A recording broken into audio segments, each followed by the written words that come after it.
how vainly men themselves amaze, to win the palm, the oak, or bays, and their incessant labours see, crowned from some single herb or tree, whose short and narrow verged shade does prudently their toils upbraid, while all flowers and all trees do close to weave the garlands of repose.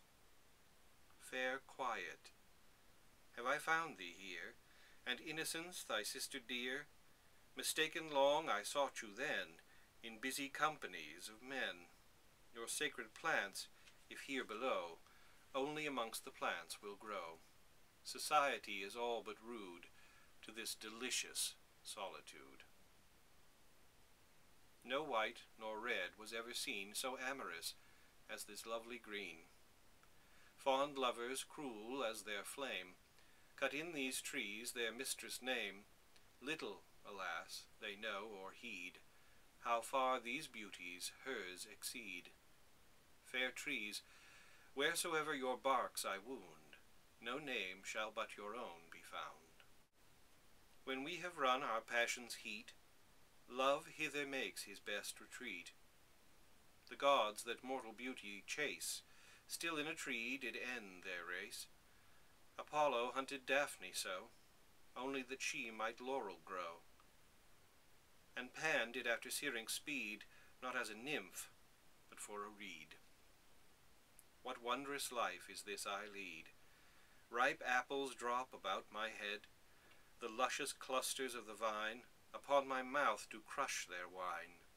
The nectarine and curious peach into my hands themselves do reach, stumbling on melons as I pass, ensnared with flowers, I fall on grass. Meanwhile the mind, from pleasure less, withdraws into its happiness. The mind, that ocean, which each kind does straight its own resemblance find, yet it creates, transcending these, far other worlds and other seas, annihilating all that's made to a green thought in a green shade. Here, at fountain's sliding foot, or at some fruit tree's mossy root, casting the body's vest aside, my soul into the boughs does glide.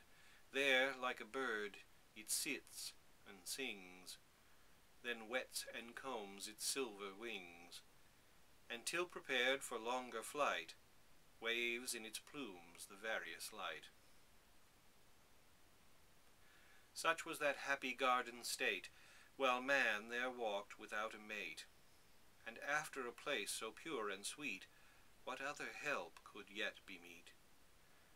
But 'twas beyond a mortal's share to wander solitary there. Two paradises 'twere in one, to live in paradise alone. How well the skilful gardener drew of flowers and herbs this dial knew, where from above the milder sun does through a fragrant zodiac run, and, as it works, the industrious bee computes its time as well as we. How could such sweet and wholesome hours be reckoned but with herbs and flowers?